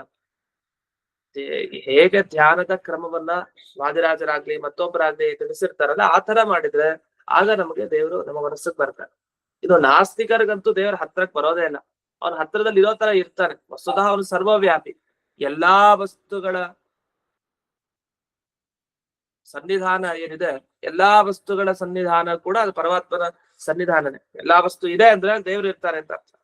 ಅಲ್ಲಿ ಎಲ್ಲಾ ಕಡೆ ದೇವ್ರು ಇದ್ರೂ ಕೂಡ ಕಾರ್ಯೋನ್ಮುಖನಾಗಿರಲ್ವಂತೆ. ಈಗ ಕಲಿಯಲ್ಲೂ ದೇವರಿದ್ದಾನೆ ನಿಜ, ಹಾಗೆ ವಾಯುದೇವರಲ್ಲೂ ದೇವರಿದ್ದಾನೆ, ಎಲ್ಲಾ ಕಡೆ ದೇವರಿದ್ದಾನೆ. ಆದ್ರೆ ಇತ್ತು ಮಾತ್ರಕ್ಕೆ ಉಪಯೋಗ ಇಲ್ಲ, ಇದ್ದು ಅನುಗ್ರಹ ಮಾಡ್ಬೇಕು. ಆ ಅನುಗ್ರಹ ಆಗ್ತಾ ಇಲ್ಲ. ಆದ್ರಿಂದ ಅವ್ನು ಎಲ್ಲಾ ಕಡೆ ಇದ್ರೂ ಸ್ವಲ್ಪ ದೂರದಲ್ಲಿದ್ದಾನೆ ಅಂತ. ಈಗೇನಂದ್ರೆ ನಮ್ಮ ಮನಸ್ಸಿನಲ್ಲಿ ಎಲ್ಲರೂ ಗೊತ್ತಿರತ್ತೆ ನಮ್ಗೆ ದುಷ್ಟರು ನಮ್ಮ ಮನಸ್ಸು ಒಳಗಡೆ ಇರ್ತಾರೆ, ಶಿಷ್ಟರು ಒಳಗಡೆ ಇರ್ತಾರೆ. ನಮ್ಗೆ 10 ಜನ ಕೆಲವರು ಒಳ್ಳೆಯವ್ರು ನಮ್ಗೆ, ಕೆಲವರು ನಮ್ ಕಂಡ್ರೆ ಆಗ್ದೇ ಇರೋರು, ಕೆಟ್ಟವರು, ಹೀಗೆ ಒಬ್ಬೊಬ್ರು ಅನ್ನೋದು ಇರ್ತಾರಲ್ಲ. ಆಗ ಕೆಟ್ಟವರು ಕೂಡ ನಮ್ಮ ಮನಸ್ಸಲ್ಲಿ ಇರ್ತಾರೆ, ಆದ್ರೆ ಅವ್ರು ನಮ್ಗಿಂತ ದೂರ ಆಗ್ತಾರೆ. ದೂರ ಹೇಗೆ? ಮನಸ್ಸಲ್ಲಿ ಯಾವಾಗ್ಲೂ ಅವ್ರ ಬಗ್ಗೆನೇ ಯೋಚನೆ ಮಾಡ್ತಾರೆ. ಒಳ್ಳೆಯವ್ರಿಗಿಂತ ಕೆಟ್ಟವ್ರ ಬಗ್ಗೆನೇ ಜಾಸ್ತಿ ಯೋಚನೆ ಮಾಡ್ತಾ ಇರ್ತಾರೆ. ಮತ್ ಹಾಗಾದ್ರೆ ಮನಸ್ಸಲ್ಲೇ ಇರ್ತಾರಲ್ವಾ ಅಂದ್ರೆ, ಅದ್ ಮನಸ್ಸಲ್ಲಿ ಇದ್ರು ಅವರಿಗೂ ಇವ್ರಿಗೂ ಸರಿಯಾದ ಸ್ನೇಹತನ ಬಾಂಧವ್ಯ ಇರಲ್ಲ, ದೂರ ಅಂತ. ಹತ್ರಕ್ಕಿದ್ರು ದೂರ, ಅಥವಾ ಪಕ್ಕಕ್ಕೆ ನಮ್ಗಾಗದೇ ಇರೋ ಶತ್ರುಗಳು ಇರ್ತಾರೆ ಅಂತ ಇಟ್ಕೊಂಡು ಅವ್ರ ಪಕ್ಕದಲ್ಲಿದ್ದು ನಮಗ ಅವ್ರು ದೂರ ಅಂತ. ಯಾಕೆ ನಮ್ಮ ಮನಸ್ಸು ತುಂಬಾ ದೂರ ಅಂತ ಹೇಳ್ತೀವಲ್ಲ, ಆತರ ಭಗವಂತ ಆ ಶುಷ್ಕವಾದ ಮಾತುಗಳನ್ನಾಡೋರಿಗೆ ಅತಿ ದೂರವಾಗಿ ಇರ್ತಾರೆ. ಆದ್ರಿಂದಲೇ ಅವರನ್ನ ತಿಳಿಯೋದು ಬಹಳ ಕಷ್ಟ. ದೂರತರ ಆಗಮೋತ್ಸವದಾಗಮಂ ಅಂತ ಹೇಳ್ತಾರೆ. ಆಗಮ ಉತ್ಸವ ಅಂತೆಲ್ಲ ಶಬ್ದ ಬಂತು. ಆಗಮ ಅನ್ನೋ ಶಬ್ದಕ್ಕೆ ಇಲ್ಲಿ ವೇದಾದಿ ಶಾಸ್ತ್ರಗಳನ್ನ ತಗೊಳ್ಬೇಕು. ಆಗಮ ಅಂತಂದ್ರೆ ಸಾಮಾನ್ಯವಾಗಿ ಪ್ರಮಾಣ ಅಂತ ಅರ್ಥ. ಯಾವ ಪ್ರಮಾಣ? ಶಬ್ದ ಪ್ರಮಾಣಕ್ಕೆ ಆಗಮ ಅಂತ ಕರೀತಾರೆ. ಯಾವ ಶಬ್ದಗಳು? ವೇದದ ಅದು ಶಬ್ದ, ಮಹಾಭಾರತ, ಮತ್ತೆ ಪುರಾಣಗಳು, ಇದರಲ್ಲೆಲ್ಲ ಬಹಳ ಉತ್ಸವ ಅಂತೆ. ಉತ್ಸವವನ್ನು ಹೊಂದುತ್ತಾ ಇದ್ದಾರೆ ಯಾರು? ಬ್ರಹ್ಮಾದಿ ದೇವತೆಗಳು. ಅಂದ್ರೆ ಬ್ರಹ್ಮಾದಿ ದೇವತೆಗಳೆಲ್ಲ ಮತ್ತೆ ವೇದವನ್ನು ಓದೋದು, ಮತ್ತೆ ಮಹಾಭಾರತ, ಪುರಾಣ ಇದನ್ನೆಲ್ಲ ಅಧ್ಯಯನ ಮಾಡ್ತಾ ಇರ್ತಾರಂತೆ. ಯಾಕೆ ಅಧ್ಯಯನ ಮಾಡ್ತಾ ಇದ್ದಾರೆ ಅಂತಂದ್ರೆ, ದೇವರನ್ನ ಪಡಿಬೇಕು ಇನ್ನೂ ಕೂಡ ಹೆಚ್ಚಾಗಿ ಅಂತ. ಯಾಕಂದ್ರೆ ಶುಷ್ಕವಾದ ವಾದಕ್ಕೆ ಭಗವಂತ ಸಿಲುಕಲ್ಲ, ಯಾವನ ಮನಸ್ಸಿಗೆ ಹತ್ರಕ್ಕೂ ಬರಲ್ಲ. ಹಾಗಾದ್ರೆ ಯಾರ ಮನಸ್ಸಿಗೆ ಹತ್ರಕ್ಕೆ ಬರ್ತಾನೆ ಅಂದ್ರೆ, ಯಾರು ವೇದವನ್ನ ಅಭ್ಯಾಸ ಮಾಡ್ತಾರೋ, ವೇದದ ಮಂತ್ರದ ಅರ್ಥವನ್ನು ತಿಳಿತಾರೋ, ಹಾಗೆ ಈ ವೇದವೇ ಆಧಾರವಾಗಿ ಹೊಂದಿರುವಂತ ಯಾವುದೇ ಶಾಸ್ತ್ರಗಳ ಅರ್ಥವನ್ನ ಯಾರು ತಿಳ್ಕೊಳ್ತಾರೋ, ಮಹಾಭಾರತ, ರಾಮಾಯಣ ಇತ್ಯಾದಿಗಳನ್ನ ಯಾರು ನಿರಂತರವಾಗಿ ಅಧ್ಯಯನ ಮಾಡ್ತಾರೋ ಅಂತವರಿಗೆ ದೇವರ ಹತ್ರ ಆಗ್ತಾನೆ, ಅಂತವರ ಮನಸ್ಸಿಗೆ ದೇವರು ನಿಲುಕ್ತಾನೆ. ಹಾಗಾದ್ರೆ ಈ ಫಲಕ್ಕೋಸ್ಕರ ಬ್ರಹ್ಮಾದಿ ದೇವತೆಗಳಿಗೆ ಯಾವಾಗಲೂ ಉತ್ಸಾಹದಲ್ಲಿದ್ದಾರೆ. ಯಾವ ವಿಷಯದಲ್ಲಿ ಉತ್ಸಾಹ ಇದ್ದಾರೆ ಅಂದ್ರೆ, ಆಗಮ ವೇದಾದಿ ಶಾಸ್ತ್ರಗಳ ವಿಷಯದಲ್ಲಿ ಉತ್ಸಾಹದಿಂದ ಇದ್ದಾರೆ. ಅಂತ ಉತ್ಸಾಹದಿಂದಿರುವಂತಹ ಆ ಬ್ರಹ್ಮಾದಿ ದೇವತೆಗಳಿಗೂ ಪರಮಾತ್ಮ ಉಪದೇಶನೂ ಕೊಡ್ತಾನೆ. ಒಂದು ಇವ್ರು ಉತ್ಸಾಹ ತೋರಿಸಿದ್ರೆ, ಆಗ ಗುರುವಾಗಿ ಪರಮಾತ್ಮನು ಉತ್ಸಾಹ ತೋರಿಸ್ತಾನೆ. ಈಗ ಶಿಷ್ಯ ಉತ್ಸಾಹ ತೋರಿಸ್ತಿಲ್ಲ ತಿಳ್ಕೊಡಿ. ಗುರುಕುಲದಲ್ಲಿ ಶಿಷ್ಯ 10 ಜನ ಶಿಷ್ಯರು ಇರ್ತಾರೆ. ಅದ್ರಲ್ಲಿ 5 ಜನ ಶಿಷ್ಯರು ತುಂಬಾ ಇಂಟ್ರೆಸ್ಟ್ ಅವ್ರಿಗೆ, ಎಲ್ಲ ಚೆನ್ನಾಗಿ ಗುರುಗಳ ಹತ್ರ ಪ್ರಶ್ನೆ ಮಾಡ್ತಾರೆ, ಎಲ್ಲ ತಿಳ್ಕೊಳ್ತಾರೆ. ಇನ್ನು 5 ಜನ ಉತ್ಸಾಹನೇ ಇಲ್ಲ. ಗುರುಗಳೇನ್ ಮಾಡ್ತಾರೆ? ಆ ಕಡೆ ಮುಖನೇ ಹಾಕಲ್ಲ, ನಮ್ಗೆ ಯಾಕೆ ಬೇಕು ಅಂತ. ಯಾರು ಉತ್ಸಾಹ ತೋರಿಸ್ತಾರೋ ಅವರಿಗೆ ಒಂದಿಷ್ಟು ಉಪದೇಶವನ್ನ ಗುರುಕುಲದಲ್ಲಿ ಗುರುಗಳು ಕೊಡ್ತಾರಲ್ಲ, ಆ ರೀತಿ ಕೃಷ್ಣ ತಾನು ಈ ಬ್ರಹ್ಮಾದಿ ಎಲ್ಲ ದೇವತೆಗಳಿಗೆ ಉತ್ಸಾಹದಿಂದ ಇರೋರ್ಗೆ ಅನೇಕ ಶಾಸ್ತ್ರೋಪದೇಶ ತಾನೇ ಮಾಡಿದ್ದಾನೆ. ಎಂತ ಭಾಗ್ಯ! ಆದ್ರೆ ಬೇರೆಯವ್ರಿಗೆಲ್ಲ ಯಾರು ಈ ವೇದಶಾಸ್ತ್ರ ಅದು ಇದು ಇದ್ರಲ್ಲೆಲ್ಲ ಉತ್ಸಾಹ ಇಲ್ಲ, ಅಯ್ಯೋ ಇದೆಲ್ಲ ಬೇಡ ನಮ್ಗೆ ಅಂತ, ಅವ್ರ ಕಡೆಗೂ ಸಿಲುಕಲ್ಲ. ಭಗವಂತ ಅವರ ಮನಸ್ಸಿನಿಂದ ದೂರ ಅಂದ್ರೆ ಅತಿ ದೂರದಲ್ಲಿ ಇರ್ತಾನೆ ಅಂತ. ಇದು ಶುಷ್ಕವಾದಿ ಮನೋತಿ ದೂರತರ ಆಗಮೋತ್ಸವದಾಗಮಂ ಅಂತ ಈ ಶಬ್ದಕ್ಕೆ ಅರ್ಥ. ಹಾಗಾದ್ರೆ ಇಲ್ಲಿ ಆಗಮ ಕೊನೆಯ ಶಬ್ದಗಳನ್ನು ಗಮನಿಸಿ. ಮೊದಲು ತುಂಬಾ ಸುಲಭ ಇದೆ, ಅತಿ ದೂರತರ ಅಂತ ಅಲ್ಲಿವರೆಗೂ ಸುಲಭ ಇದೆ. ಆಮೇಲೆ ಆಗಮ ಉತ್ಸವದಾಗಮಂ. ಆಗಮ ಅಂದ್ರೆ ವೇದಾದಿ ಶಾಸ್ತ್ರ, ಅದರಲ್ಲಿ ಉತ್ಸವ ಅಂದ್ರೆ ಉತ್ಸುಕರಾದ ಬ್ರಹ್ಮಾದಿ ದೇವತೆಗಳು. ಆ ಬ್ರಹ್ಮಾದಿ ದೇವತೆಗಳನ್ನ ಕುರಿತು ಆಗಮ ಅಂದ್ರೆ ಈ ವಿಶೇಷವಾದ ಉಪದೇಶ ಏನಿದೆ, ವೇದಾದಿ ಶಾಸ್ತ್ರಗಳ ಉಪದೇಶ, ಅದನ್ನ ಮಾಡ್ತಾ ಇದ್ದಾರೆ. ಹಾಗಾಗಿ ಈ ಭಗವಂತನ ಬಗ್ಗೆ ಆಗ್ಲಿ ಅಥವಾ ಭಗವಂತನ ಭಕ್ತರಾದ ಬ್ರಹ್ಮಾದಿ ದೇವತೆಗಳ ಬಗ್ಗೆ ಆಗ್ಲಿ ನಮ್ಗೆ ಏನಿರ್ಬೇಕು ಅಂದ್ರೆ, ಸದಾ ಅವರಲ್ಲಿ ಗುರು ಶಿಷ್ಯ ಭಾವ ಇದೆ ಅಂತ. ದೇವತೆಗಳಿಗೂ ಮತ್ತು ಪರಮಾತ್ಮನಿಗೂ ಗುರು ಶಿಷ್ಯ ಭಾವ ಇದೆ ಅಂತ. ಬ್ರಹ್ಮದೇವರು ಏನಿದ್ದಾರೆ, ಆ ಬ್ರಹ್ಮದೇವರಿಂದ ಹಿಡಿದು ಎಲ್ಲರಿಗೂ ಕೂಡ ವಿಶೇಷವಾಗಿ ಅನುಗ್ರಹವನ್ನ ಮಾಡ್ತಾ ಇರೋನು ದೇವರು ಅಂತ. ಇದು ಇಲ್ಲಿ ಬಂದಂತಹ ಈ ಭಾಗಕ್ಕೆ ಅರ್ಥ. ಇದು ಮುಂದಕ್ಕೆ ಹೋಗೋಣ. ಸತ್ಕವೀಂದ್ರ ವಚೋ ವಿಲಾಸ ಸಮಹೋದಯಂ ವಿಲಾಸ ಮಹೋದಯಂ. ಸತ್ಕವೀಂದ್ರ ಅಂದ್ರೆ ಒಳ್ಳೆ ಕವಿಗಳು ಅಂತ. ಕವಿಗಳು ಅಂತಂದ್ರೆ ಜ್ಞಾನಿಗಳು ಅಂತ ಅರ್ಥ ಸಂಸ್ಕೃತದಲ್ಲಿ. ಹೀಗೆ ಯಾರ್ಯಾರು ಒಳ್ಳೆ ಜ್ಞಾನಿಗಳಿದ್ದಾರೆ ಅವರ ವಚೋ ವಿಲಾಸ. ಒಬ್ಬೊಬ್ರು ಒಂದೊಂದರ ಸ್ತೋತ್ರ ಮಾಡ್ತಾರೆ. ಈಗ ಬ್ರಹ್ಮದೇವರು ಸ್ತೋತ್ರ ಮಾಡಿದಾಗ ಪ್ರಹ್ಲಾದ ರಾಜ ಮಾಡ್ತಾರೆ ಅಂತೇಳಿ, ಹಾಗೆ ಧ್ರುವ ಮಾಡಿದ ಸ್ತೋತ್ರ ಬೇರೆ ತರ. ಒಬ್ಬೊಬ್ಬ ಮಹನೀಯರು ಯಾರಿದ್ದಾರೆ, ಅಂಬರೀಷ ಸ್ತೋತ್ರ ಮಾಡೋದೇ ಬೇರೆ ತರ. ಒಬ್ಬ ರಾಜ ಸ್ತೋತ್ರ ಮಾಡ್ಲಿಕ್ಕೂ, ಒಬ್ಬ ಋಷಿ ಸ್ತೋತ್ರ ಮಾಡ್ಲಿಕ್ಕೂ, ದೇವತೆ ಸ್ತೋತ್ರ ಮಾಡ್ಲಿಕ್ಕೂ, ಸಾಮಾನ್ಯವಾದ ಮನುಷ್ಯ ಭಗವಂತನ ಹತ್ರ ಸ್ತೋತ್ರ ಮಾಡ್ಲಿಕ್ಕೂ ತುಂಬಾ ವ್ಯತ್ಯಾಸ ಇದೆ. ಅಂತೂ ಎಲ್ಲ ವಚೋವಿಲಾಸ, ಒಬ್ಬರೇ ದೇವರು ಆ ಕೃಷ್ಣನನ್ನೇ ಅನೇಕ ಪ್ರಕಾರವಾಗಿ ತಮ್ಮ ತಮ್ಮ ಮಾತುಗಳ ವೈಖರಿಯಿಂದ ಸ್ತೋತ್ರ ಮಾಡ್ತಾ ಇದ್ದಾರೆ. ಆದ್ಮೇಲೆ ಮಹೋದಯಂ, ಅವನ ಉದಯ, ಅವನ ಉತ್ಕೃಷ್ಟತೆಯನ್ನ ಎಲ್ಲರೂ ಕೂಡ ವರ್ಣಿಸ್ಲಿಕ್ಕೆ ಏನೇನೋ ಪ್ರಯತ್ನ ಪಡ್ತಾ ಇದ್ದಾರೆ. ಅದೇ ಯಾರಿಗೂ ಪೂರ್ಣವಾಗಿ ಸಿಗ್ತಾ ಇಲ್ಲ. ವಾಯುದೇವರು ಪ್ರಯತ್ನ ಪಡ್ತಾರೆ ಸ್ತೋತ್ರ ಮಾಡ್ಲಿಕ್ಕೆ, ಎಲ್ಲರೂ ಪ್ರಯತ್ನ ಪಡ್ತಾ ಇದ್ದಾರೆ, ಹೇಗೇಗೋ ಮಾತುಗಳನ್ನು ಆಡ್ತಾರೆ. ಆದ್ರೂ ಅವನ ಮಹತ್ವವನ್ನ ಅರಿತುಕೊಳ್ಳಿಕ್ ತುಂಬಾ ಕಷ್ಟ.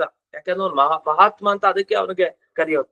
ಇನ್ನು ಮಹಿತೋದಯಂ ಅಷ್ಟೇ ಅಲ್ಲ, ಅವನ ಈ ಆಕಾರ ಏನಿದೆ ಆ ಆಕಾರವನ್ನ ಎಲ್ಲರೂ ಕೂಡ ಮಹಿತ ಪೂಜೆಯನ್ನ ಮಾಡ್ತಾ ಇದ್ದಾರೆ.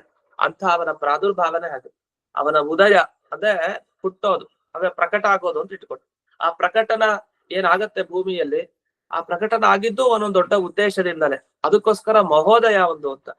ಈಗ ಒಬ್ಬ ಮನುಷ್ಯ ಹುಟ್ಟುತ್ತಾನೆ ಅಥವಾ ಯಾವ್ದಾರು ದೇವತೆ ಅವತಾರ ಎತ್ತುತ್ತಾರೆ ಅಂದ್ರೆ ಕಾರ್ಯ ತುಂಬಾ ದೊಡ್ಡದಾಗಿರ್ಬೇಕು, ಇಲ್ಲಾಂದ್ರೆ ಅವರ ಹುಟ್ಟುಗೆ ಅರ್ಥ ಇಲ್ಲ. ಮಹೋದಯರಾಗಬೇಕು ಅಂದ್ರೆ, ಈಗೆಲ್ಲ ಸಂಸ್ಕೃತನು ಮಹೋದಯ ಅಂತ ಕರೆಯೋದಿದೆ. ಮಹೋದಯ ಅಂದ್ರೆ ಒಂದು ಪೂಜ್ಯ ಅರ್ಥದಲ್ಲಿ, ಮಹೋದಯ ಬನ್ನಿ, ಮಹೋದಯ ಹತ್ರ ಆಗಚ್ಚತು ಅಂತೆಲ್ಲ ಮಾತುಗಳನ್ನ ಹೇಳೋದಿದೆ. ಇಲ್ಲಿ ಮಹೋದಯ ಅಂದ್ರೇನು, ದೊಡ್ಡದಾದ ಭಾಗ್ಯವನ್ನು ಹೊಂದಿರೋರ್ಗೆ ಮಹೋದಯ ಅಂತ ಕರೀತಾರೆ. ಮಹಾನುದಯ ಯಸ್ಯ ಅಂತ, ಯಾರಲ್ಲಿ ಅಥವಾ ಯಾರಿಗೆ ದೊಡ್ಡದಾದ ಭಾಗ್ಯ ಇರುತ್ತೋ ಅವನಿಗೆ ಮಹೋದಯ ಅಂತ ಕರೀತಾರೆ. ಆ ರೀತಿ ಇಲ್ಲಿ ದೇವರು ನಿಜವಾಗಿ ದೊಡ್ಡ ಭಾಗ್ಯ ಇರೋದು. ಅವರ ಒಂದೊಂದು ಅವತಾರಗಳು ಕೂಡ ಅನೇಕ ಭಕ್ತರಿಗೆ ಅನುಗ್ರಹವನ್ನ ಮಾಡ್ಲಿಕ್ಕೆ ಅಂತ ಬಂದಿದೆ. ಹಾಗಾಗಿ ಮಹಿತೋದಯಂ ಅಂತ ಹೇಳಿದೆ.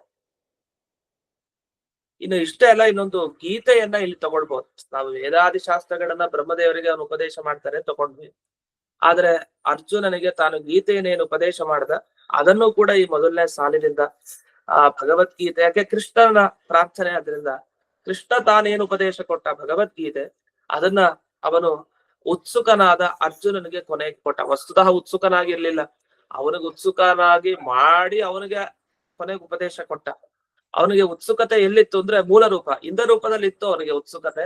ಆದ್ರೆ ಈಗ ಸತ್ಯಕ್ಕೆ ಹೋಗಿತ್ತು, ಅದನ್ನ ಮತ್ತೆ ಯುದ್ಧದ ಸಂದರ್ಭದಲ್ಲಿ ತಂದು ಅವನು ಭಗವದ್ಗೀತೆ ಉಪದೇಶ ಕೊಟ್ಟ. ಅದನ್ನು ಇಲ್ಲಿ ಕೃಷ್ಣನ ಈ ಉಪದೇಶ ಭಾಗದಲ್ಲಿ ಸ್ಮರಣೆ ಮಾಡ್ಬೋದು.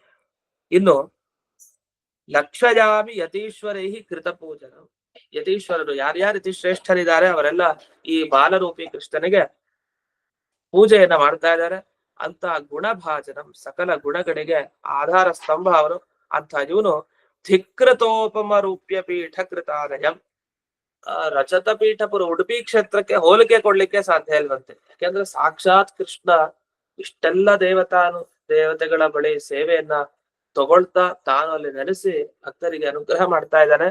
ದ್ವಾರಕೆಯನ್ನ ಬಿಟ್ಟು ಈ ಕಡೆ ಕೃಷ್ಣ ಇಲ್ಲಿ ತನಕ ಬಂದಿದ್ದಾನೆ ಅಂದ್ರೆ ಇಂಥ ಕೃಷ್ಣನ ಕ್ಷೇತ್ರವಾದ ಆ ಉಡುಪಿಗೆ ಹೋಲಿಕೆ ಯಾವ ಕ್ಷೇತ್ರ? ಎಲ್ಲ ಧಿಕೃತ ಉಪಮ, ಅದಕ್ಕೆ ಯಾವ ಉಪಮೆಯನ್ನು ಕೊಡಬೇಡಿ, ಎಲ್ಲ ಧಿಕೃತ ಉಪಮೆಯನ್ನು ಕೊಡ್ಲಿಕ್ಕೆ ಬರಲ್ಲ.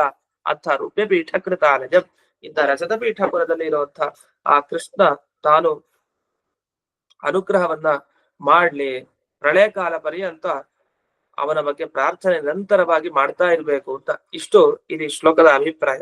ಹಾಗೆ ಒಟ್ಟು ಇದರ ಸಾರ ಏನಂದ್ರೆ, ದೇವರು ಯಾರ ಮನಸ್ಸಿಗೆ ನಿಲುಕ್ತಾನೆ ಅಂದ್ರೆ ಬ್ರಹ್ಮಾದಿ ದೇವತೆಗಳ ಮನಸ್ಸಿಗೆ ಯಾರಿಗೆ ಉತ್ಸಾಹ ಇದೆ ಅಂಥವರಿಗೆ, ಹೊರತು ದುಷ್ಟರಿಗೆ ಎಂದಿಗೂ ನಿಲುಕಲ್ಲ ಅಂತ ಒಂದು ಹೇಳಿ.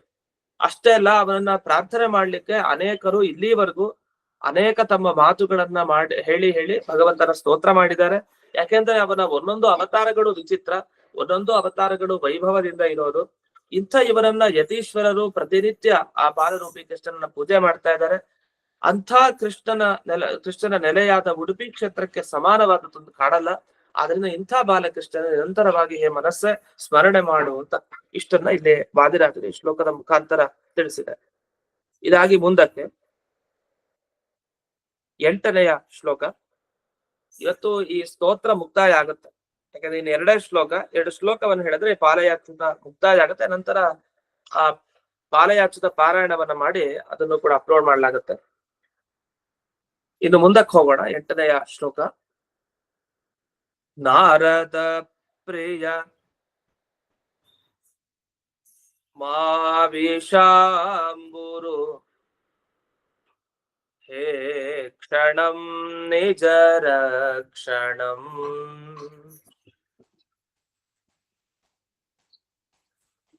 ತಾರಕೋಪಮ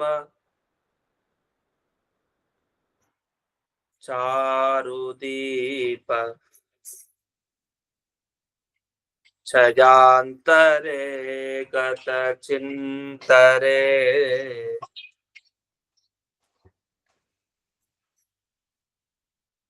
ಧೀರ ಮಾನಸ ಪೂರ್ಣಚಂದ್ರ ಸಮಾನಮಚ್ಯುತ ಮಾನಮತ್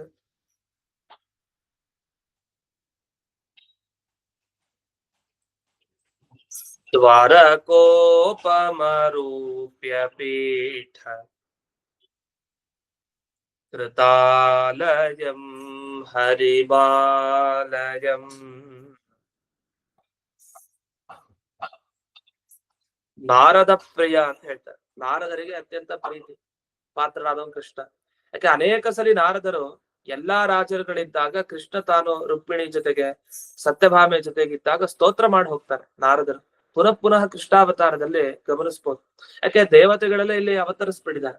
ನಾರದರು ಅಂದ್ರೆ ಅವರು ತ್ರಿಲೋಕ ಸಂಚಾರಿಗಳು, ಮೇಲಿನ ಲೋಕದಿಂದ ಬರೋರು. ಆ ಮೇಲಿನ ಲೋಕದಿಂದ ಬಂದಂತಹ ಆ ನಾರದರು ತಾವು ಕೃಷ್ಣನನ್ನ ಸ್ತೋತ್ರ ಮಾಡ್ತಾ ಇದ್ದೆ, ಕೃಷ್ಣನ ಮಹಿಮೆ ಎಷ್ಟು ದೊಡ್ಡದು ಅಂತ. ಯಾಕಂದ್ರೆ ಮೇಲಿನ ವ್ಯಕ್ತಿಗಳು ದಿಢೀರ್ ಅಂತ ಬಂದು ಒಬ್ಬರ ಬಗ್ಗೆ ಹೊಗಳುತ್ತಾರೆ ಅಂದ್ರೆ ಅದು ಸೂಚನೆ. ಎಲ್ಲಾ ಕೆಳಗಡೆ ಅವತಾರ ಮಾಡಿ ಎಲ್ಲ ಪಕ್ಕಕ್ಕಿದ್ದಾರೆ ದೇವತೆಗಳು ನಿಜ, ಆದ್ರೆ ಇವರು ದೇವತಾ ಲೋಕಕ್ಕೆ ಹೋಗಿ ಬರೋರು ಅಂತ ಪ್ರಸಿದ್ಧ. ಯಾರು? ನಾರದರು. ಅಂತ ನಾರದ ಪ್ರಿಯನಾದವನು ಈ ಬಾಲಕೃಷ್ಣ ಅಂತ ಅದಕ್ಕೋಸ್ಕರ ಪ್ರಾರ್ಥನೆಯನ್ನ ಮಾಡಿದ್ದಾರೆ. ಇದು ಗತ ಚಿಂತನೆ ಅಂತ ಇದೊಂದು ಹೇಳ್ತಾರೆ. ಗತ ಚಿಂತನೆ ಅಂದ್ರೆ ಎಲ್ಲಾ ಚಿಂತೆಯನ್ನ ಹೊಂದಿಲ್ದೇ ಇರುವಂತಹ ಕೃಷ್ಣ ಇದೀನಲ್ಲ, ಆ ಕೃಷ್ಣನನ್ನ ಯಾವಾಗ್ಲೂ ಹೇ ಮನಸ್ಸೆ ಭಜನೆ ಮಾಡ್ತಾ ಇರುವಂತ. ಗತ ಚಿಂತ ಅಂದ್ರೆ ನಾವು ಅಲ್ಲ, ಗತ ಚಿಂತ ಅಂದ್ರೆ ಆ ಭಗವಂತನಿಗೆ ಹೆಸರು ಗತ ಚಿಂತ ಅಂತ. ಯಾವುದೇ ಚಿಂತೆಗಳು ಅವನ ಹತ್ರಕ್ಕೂ ಸುಳಿಯಲ್ಲ ಅಂತ ಗತ ಚಿಂತನಾದ ಆ ಪರಮಾತ್ಮನ ರೇ ಹೇ ಮನಸ್ಸೆ ನೀನು ಹೋಗಿ ಭಜನೆ ಮಾಡು, ಯಾವಾಗಲೂ ಸ್ಮರಣೆ ಮಾಡ್ತಾ ಇರು ಅಂತ. ಇನ್ನು ಮುಂದೆ ನಾರದ ಪ್ರಿಯ ಅಂತ ಆದ್ಮೇಲೆ ಈ ಅಂಬುರಹೆ ಕ್ಷಣ ಅಂತ ಬಂತು. ಅಂಬುರಹೆ ಕ್ಷಣ ಅನ್ನೋ ಶಬ್ದಕ್ಕೆ ಏನರ್ಥ? ಅಂಬುರುಹ ಅಂದ್ರೆ ಅದೇ ಅರ್ಥ. ಅಂಬು ಅಂದ್ರೆ ನೀರು, ನೀರಿನಲ್ಲಿ ಬೆಳೆಯುವಂತಹ ಕಮಲ.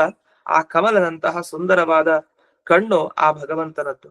ಅದನ್ನ ಇಲ್ಲಿ ನಾರದ ಪ್ರಿಯ ಮಾವಿಷಾಂಬುರು ಹೇ ಕ್ಷಣಂ. ಅದೇ ಆವಿಷ ಅಂತ ಮಧ್ಯಕ್ಕೊಂದು ಶಬ್ದ ಬಂದಿದೆ. ಅದೇ ನಾರದ ಪ್ರಿಯ ಮಾವಿಷ ಅಂತಾನು ಮಾಡ್ಕೊಬಹುದು, ಮತ್ತೆ ನಾರದ ಪ್ರಿಯಂ ಆವಿಷ ಅಂತಾನು ಮಾಡ್ಬೋದು. ಎರಡ್ ತರ ಬಿಡಿಸ್ಕೊಳ್ಬಹುದು. ಒಂದರ್ಥ ನಾರದ ಪ್ರಿಯನಾದವನೇ ಅಂತ ಸಂಬೋಧನೆ ಮಾಡ್ಕೊಂಡ್ರೆ ಅದು ಬೇರೆ ಅರ್ಥ. ನಾರದ ಪ್ರಿಯನೇ ಮಾ ವಿಷ. ಆ ನಾರದ ಪ್ರಿಯನಾದ ಯಾವ ಭಗವಂತನಿದ್ದಾನೆ, ಚಿಂತನೆ ಇಲ್ಲದೆ ಇರೋರು, ಅಂಥ ಕೃಷ್ಣ ನನ್ನ ಒಳಗಡೆ ಬರ್ಲಿ ಅಂತ ಒಂದು ಪ್ರಾರ್ಥನೆ. ಇದನ್ನ ಮಾ ವಿಷ ಅಂತ ಕರೆದಿದ್ದಾರೆ. ಮಾ ಅಂದ್ರೆ ಬರಬೇಡ ಅಂತ ಅರ್ಥ ಅಲ್ಲ, ವಿರುದ್ಧವಾದ ಅರ್ಥ ಅಲ್ಲ. ಮಾ ಅಂದ್ರೆ ಮಾಂ, ನನ್ನನ್ನು ಅಂತ ಅರ್ಥ. ಮಾ ಅಂದ್ರೆ ನನ್ನನ್ನು, ವಿಷ ಪ್ರವೇಶ ಮಾಡು, ಪ್ರವೇಶ. ಕೃಷ್ಣನನ್ನ ಪ್ರಾರ್ಥನೆ ಮಾಡೋದು, ಹೇ ಬಾಲರೂಪಿ ಕೃಷ್ಣ ನನ್ನ ಮನಸ್ಸಿನಲ್ಲಿ ಬಂದು ನೀನು ನೆಲೆಸು. ನೀನ್ ನಾರದ ಪ್ರಿಯ, ನೀನು ಸ್ತುತಿ ಪ್ರಿಯ ಅಂತ ಅರ್ಥ. ಅದು ಚಿಕ್ಕ ಇವಾಗ ಕೆಲವ್ರಿಗೆಲ್ಲ ಜಾಸ್ತಿ ಹೊಗಳಿದ್ರೆ ಬೇಗ ನಮ್ಮ ಹತ್ರಕ್ ಬಂದ್ಬಿಡ್ತಾರೆ, ನಮ್ಮ ಮಾತನ್ನ ಕೇಳ್ತಾರೆ. ಯಾರು ಬೈದ್ರೆ ನಮ್ಮ ಹತ್ರಕ್ ಬರ್ತಾರೆ, ಯಾರು ಬರಲ್ಲ. ಹೊಗಳಿದ್ರೆ ಬರ್ತಾರೆ. ಚಿಕ್ಕ ಮಗುವನ್ನ ಎಷ್ಟು ಚೆನ್ನಾಗಿ ಮಾತಾಡಿಸ್ತೀವೋ ಅಷ್ಟ್ ಚೆನ್ನಾಗಿ ನಮ್ಮ ಹತ್ರಕ್ ಬರುತ್ತೆ. ಹಾಗೆ ನಾರದರು ತಾವು ಗುಣಗಾನ ಮಾಡಿ ಮಾಡಿ ಭಗವಂತನನ್ನ ಒಲಿಸ್ಕೊಂಡಿದ್ದಾರೆ. ಅವ್ರು ಬರ್ತಾರೆ, ತಾವು ಈ ತಂಬೂರಿ ಅಥವಾ ವೀಣೆ ಏನಿದೆ ಅದನ್ನ ತಾವು ಶಬ್ದ ಮಾಡ್ತಾ ಅದರಿಂದ ಆ ಭಗವಂತನನ್ನ ಒಲಿಸ್ಕೊಡ್ತಾರೆ, ತಾವು ಸ್ತೋತ್ರವನ್ನ ಮಾಡ್ತಾರೆ. ಆ ಸ್ತುತಿ ಪ್ರಿಯ ಭಗವಂತ ಅಂತ ತೋರಿಸ್ಲಿಕ್ಕೆ ನಾರದರನ್ನೇ ಹಾಕಿದ್ದಾರೆ. ಯಾಕೆ ನಾರದರು ಯಾವಾಗ್ಲೂ ಭಗವಂತನ ಸ್ಮರಣೆ ಇಲ್ಲದೆ ಇರಲ್ಲ. ಯಾವಾಗ್ಲೂ ಹರಿನಾಮ ಸ್ಮರಣೆ, ಕೃಷ್ಣನಾಮ ಸ್ಮರಣೆನ ಮಾಡಿ ಮಾಡಿ ಅವರು ತ್ರಿಲೋಕ ಸಂಚಾರ ಮಾಡ್ತಾ ಇರೋರು. ಅಂತ ನಾರದರಿಗೆ ಒಲಿತಾನೆ ಅಂದ್ರೆ ಏನರ್ಥ? ಪ್ರಿಯನಾದವರು ಅಂದ್ರೆ ನೀವು ಭಗವಂತನ ಕುರಿತು ಸ್ತೋತ್ರ ಮಾಡಿದ್ರೆ, ನೀವು ನಾರದರ ತರಹ ಯಾವಾಗ್ಲೂ ನಾಮಸ್ಮರಣೆಯನ್ನ ಮಾಡ್ತಾ ಇದ್ರೆ ಕೃಷ್ಣ ಒಲಿತಾನೆ ಅಂತ. ಈ ಅರ್ಥದಲ್ಲಿ ಆ ಕೃಷ್ಣನೇ ಮಾ ವಿಷ, ನನ್ನನ್ನ ಸೇರ್ಕೋ, ನೀನು ನನ್ನ ಒಳಗಡೆ ಬಾ, ನನ್ಗೆ ಅನುಗ್ರಹ ಮಾಡು. ಅಂಬುರು ಹೇ ಕ್ಷಣ, ನೀನು ಕಮಲದಂತಹ ಕಣ್ಣಿರೋನು, ನಿಜ ರಕ್ಷಣ. ನಿಜ ರಕ್ಷಣ ಅದೇನು? ತನ್ನವರು ಅಂತಿದ್ರೆ ಅಂಥ ಜನರನ್ನ ರಕ್ಷಣೆ ಮಾಡದೆ ಬಿಡಲ್ಲ ಅಂಥ ಕೃಷ್ಣ ನೀನು. ತಾರಕೋಪಮ ಚಾರುದೀಪ ಚಯಾಂತರೆ. ಮತ್ತೆ ಆ ಕೃಷ್ಣ ತಾರಕೋಪಮ. ತಾರಕೋಪಮ ಅಂತಂದ್ರೆ ಈ ಕೃಷ್ಣ, ಉಡುಪಿ ಕೃಷ್ಣನ ಹತ್ರ ನೀವು ನೋಡ್ಬೋದು, ಆಚೆ ಈಚೆ ಪಕ್ಕಕ್ಕೆ ಸಾಲು ಸಾಲು ದೀಪ ಹಾಕಿರ್ತಾರೆ ಒಳಗಡೆ. ಆ ಉಡುಪಿ ಕೃಷ್ಣನ ದರ್ಶನ ಮಾಡ್ಬೇಕಾದ್ರೆ ಗೊತ್ತಾಗತ್ತೆ ಹೊರಗಡೆನೂ ಕೂಡ ದೀಪಗಳು ಆಚೆ ಈಚೆ ಪೂರ್ಣ ಸಾಲಾಗಿ ಇಟ್ಟಿರ್ತಾರೆ.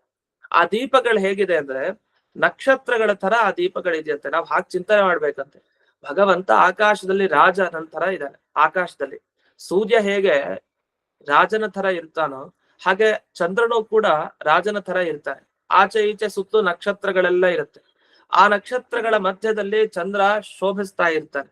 ಹಾಗೆ ಈ ಸಾಲು ದೀಪ ನೋಡಿದ್ರೆ ಇದು ನಕ್ಷತ್ರಗಳ ತರ ಕಾಣ್ತಾ ಇದೆಯಂತೆ.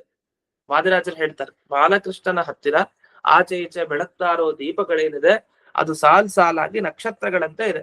ಅದರ ಮಧ್ಯದಲ್ಲಿ ಕೃಷ್ಣ ಹೊಳಿತಾ ಇದ್ದಾನೆ. ಅಂದ್ರೆ ಕೃಷ್ಣನ ಮುಖ ಹೇಗಿರುತ್ತೆ ಹಾಗಾದ್ರೆ ಪೂರ್ಣ ಚಂದ್ರ ಅಂತ ಅರ್ಥ. ಅದನ್ನ ಮುಂದೆ ಹೇಳ್ತಾರೆ ಪೂರ್ಣಚಂದ್ರ ಸಮಾನಮಚ್ಯುತ ಅಂತ. ಆ ಪೂರ್ಣ ಚಂದ್ರನಿಗೆ ಸಮಾನವಾದ ಮುಖ ಆ ಬಾಲಕೃಷ್ಣನದು. ಯಾಕೆ ಪೂರ್ಣಚಂದ್ರ ಇದಾನಿದೆ, ಈ ಚಂದ್ರನ ದೋಷಗಳಾದ್ರೂ ಇದೆ, ಒಂದೇನೋ ಕಲೆ ಇದೆ. ಆದ್ರೆ ಈ ಕೃಷ್ಣ ಅನ್ನೋ ಚಂದ್ರನಲ್ಲಿ ಯಾವುದೇ ದೋಷ ಇಲ್ಲ. ಸುತ್ತಲೂ ನಕ್ಷತ್ರಗಳಂತೆ ಆ ದೀಪದ ಸಾಲುಗಳನ್ನ ಇಟ್ಟುಕೊಂಡು ಮಧ್ಯದಲ್ಲಿ ಶೋಭಿಸ್ತಾ ಇದ್ದಾನೆ. ಅಂದ್ರೆ ಉಡುಪಿ ಕೃಷ್ಣನ ಆರಾಧನೆ ಹಾಗೆ ಮಾಡುದು. ಕೃಷ್ಣನ ಚಿಂತನೆ ಅಂದ್ರೆ ಸುತ್ತ ಆಚೆ ಈಚೆ ಫುಲ್ ದೀಪಗಳು, ಆ ಕತ್ತಲು ಕೋಣೆ ಅದ್ರ ಪೂರ್ಣ ದೀಪಗಳಿರುತ್ತೆ. ಅದರಿಂದ ಆ ಕೃಷ್ಣನ ಮುಖ ನಮಗೆ ಕಾಡ್ತಾ ಇರುತ್ತೆ. ಆದ್ರೆ ಬರೀ ಅಷ್ಟೇ ಅಲ್ಲ, ನಮಗ್ ಗೊತ್ತಿರುವಂತೆ ಅಲ್ಲಿ ಇವಾಗ್ಲೂ ಕೂಡ ಆ ಸ್ಥಳಕ್ಕೆ ಬ್ರಹ್ಮಾದಿ ದೇವತೆಗಳು ಬರ್ತಾರೆ, ಆ ಕೃಷ್ಣನನ್ನ ಅರ್ಚನೆ ಮಾಡಿ ಹೋಗ್ತಾರೆ ಅಂತ. ಅಷ್ಟು ಸೇವೆ ಅಲ್ಲಿ ಅಪ್ರಾಕೃತವಾದದ್ದಿದೆ, ನಮಗ್ ಕಾಣಲ್ಲ. ಕಾಣದೇ ಇರುವಂತಹ ವಿಷಯ ತುಂಬಾ ಇದೆ. ಅದನ್ನ ವಾದಿರಾಜರು ತಾವು ಅನುಭವಿಸಿದ್ದನ್ನೇ ಇಲ್ಲಿ ವರ್ಣಿಸ್ತಾ ಹೋಗ್ತಾ ಇದೆ. ಇನ್ನು ಧೀರ ಮಾನಸ, ಹೇ ಧೀರ ಮಾನಸ ಅಂತ ಇಷ್ಟೆಲ್ಲ ಕೃಷ್ಣನ ವರ್ಣನೆಯನ್ನ ಮಾಡ್ತಾ ನಿನಗ್ ಧೈರ್ಯ ಬರ್ಬೇಕು. ಧೈರ್ಯ ಹೊಂದಿದೆ ಈಗ. ಮೊದಲು ಧೈರ್ಯ ಇರ್ಲಿಲ್ಲ ದೇವರ ಬಗ್ಗೆ ಪ್ರಾರ್ಥನೆ ಮಾಡ್ಲಿಕ್ಕೆ, ಆದ್ರೆ ಈಗ ನಿನಗೆ ಧೈರ್ಯ ಬಂದಿದೆ. ಹೇ ಮನಸ್ಸೆ, ಇಂಥ ಕೃಷ್ಣನನ್ನ ಎಂದಿಗೂ ಕೂಡ ನಮಸ್ಕಾರ ಮಾಡದೆ ಹಿಂದಕ್ಕೆ ಹೋಗಬೇಡ. ಯಾಕೆಂದ್ರೆ ಪೂರ್ಣಚಂದ್ರ ಸಮಾನನಂ ಅಚ್ಯುತ, ಪೂರ್ಣಚಂದ್ರನಿಗೆ ಸಮಾನವಾದ ಮುಖ ಇರೋನು ಅಚ್ಯುತ. ಆ ಅಚ್ಯುತನೇ, ಆ ಸಾಕ್ಷಾತ್ ಆ ವಿಷ್ಣುವೇ ಈ ಬಾಲರೂಪದಲ್ಲಿ ಕೃಷ್ಣನಾಗಿ ತಾನು ಪ್ರಕಟನಾಗಿದ್ದಾನೆ. ಅದು ಎಲ್ಲಿ? ರೂಪ್ಯ ಪೀಠದಲ್ಲಿ. ಅಲ್ಲ, ರಜತ ಪೀಠಪುರಕ್ಕೆ ಹೋಲಿಕೆ ನೀಡುವಂಥದ್ದು ಯಾವ ಕ್ಷೇತ್ರನೂ ಇಲ್ವಾ ಅಂದ್ರೆ ದ್ವಾರಕೆ ಇದೆಯಂತೆ. ದ್ವಾರಕೋಪಮ ರೂಪ್ಯ ಪೀಠ. ದ್ವಾರಕೆಗೆ ಹೋಗಿ ಕೃಷ್ಣನನ್ನ ನಮಸ್ಕಾರ ಮಾಡಿದ್ರೆ, ಕೃಷ್ಣನ ಧ್ಯಾನ ಮಾಡಿದ್ರೆ ಏನ್ ಫಲನೋ ಅದು ಉಡುಪಿ ಕ್ಷೇತ್ರದಲ್ಲಿ ಇರುವಂತಹ ಕೃಷ್ಣನನ್ನ ಪ್ರಾರ್ಥನೆ ಮಾಡಿ ಅವನನ್ನು ನಮಸ್ಕಾರ ಮಾಡಿದ್ರೆ ಅಷ್ಟೇ ಫಲ. ಯಾಕೆ? ದ್ವಾರಕ ಉಪಮ ರೂಪ್ಯ ಪೀಠ, ದ್ವಾರಕೆಗೆ ಹೋಲಿಕೆಯನ್ನು ಹೊಂದಿರುವಂಥದ್ದು ಈ ರಜತ ಪೀಠಪುರ ಉಡುಪಿ ಕ್ಷೇತ್ರ. ಅದರಲ್ಲಿ ಹೆಸರುವಂತಹ ಪರಮಾತ್ಮನ ನಿರಂತರವಾಗಿ ಧ್ಯಾನ ಮಾಡು. ಎಲ್ಲಿವರೆಗೆ? ಪ್ರಳಯ ಕಾಲದವರೆಗೆ ಅಂತ. ಅದು ಸಾಮಾನ್ಯ ಪ್ರತಿಯೊಂದು ಕಡೆ ಏನಿದೆ ಅದನ್ನ. ಇಷ್ಟಾಗಿ ಕೊನೆಯ ಶ್ಲೋಕಕ್ಕೆ ಬರೋಣ. 9ನೆಯ ಶ್ಲೋಕ ಇದು. ಇದರಲ್ಲಿ ವಾದಿರಾಜರು ತಾವು ರಚನೆ ಮಾಡಿದ್ದು ಅಷ್ಟೇ ಅಲ್ಲ, ತಾವು ಈ ಸ್ತೋತ್ರದಿಂದ ಪ್ರಾರ್ಥನೆ ಮಾಡ್ಬೇಕೇನು, ನಮ್ಗೆ ಏನ್ ಫಲ ಸಿಗತ್ತೆ ಈ ಸ್ತೋತ್ರವನ್ನ ಪಾರಾಯಣ ಮಾಡಿದ್ರೆ ಅನ್ನೋದನ್ನ ತಿಳಿಸ್ಕೊಡ್ತಾರೆ. ಇದಕ್ಕೆ ವಿಶ್ವಪ್ರಿಯ ತೀರ್ಥರು ಅಂತ ತಾವು ವಿಶೇಷವಾಗಿ ವ್ಯಾಖ್ಯಾನ ಮಾಡಿದ್ದಾರೆ. ಪಾಲಯಾಚಿತ ಸ್ತೋತ್ರಕ್ಕೆ ವಿಶ್ವಪ್ರಿಯ ತೀರ್ಥರ ವ್ಯಾಖ್ಯಾನ ಇದೆ ಇದಕ್ಕೆ. ಆ ನಿಟ್ಟಿನಲ್ಲಿ ಈ ವ್ಯಾಖ್ಯಾನದ ವಿಷಯಗಳು ಕೆಲವು ನಮಗೆ ಸಿಗತ್ತೆ. ಬಹಳ ಕಷ್ಟವಾದ ಸ್ತೋತ್ರ ಇದು. ಈ ಸ್ತೋತ್ರವನ್ನ ಎಷ್ಟು ಸೊಗಸಾಗಿ ಅಲ್ಲಲ್ಲೇ ಆ ಪದಗಳ ಸ್ವಾರಸ್ಯವನ್ನ ಬಿಡಿಸಿ ವಿವರಣೆ ಮಾಡಿದೆ. ಇನ್ನು ಕೊನೆಯ ಶ್ಲೋಕ. ರೂಪ್ಯ ಪೀಠ ಕೃತಾಲಯಸ್ಯ ಹರೇ ಪ್ರಿಯಂ ತುರಿತ ಪ್ರಿಯಂ ತತ್ಪದಾರ್ಚಕವಾದಿರಾಜ ಯತೀರಿತಂ ಗುಣಪೂರಿತಂ ಗೋಪ್ಯಮಷ್ಟಕ ಬೇತದುಚ್ಚ ಮುದೆ ಮಮಾಸ್ತ್ವಿಹ ನಿರ್ಮಮ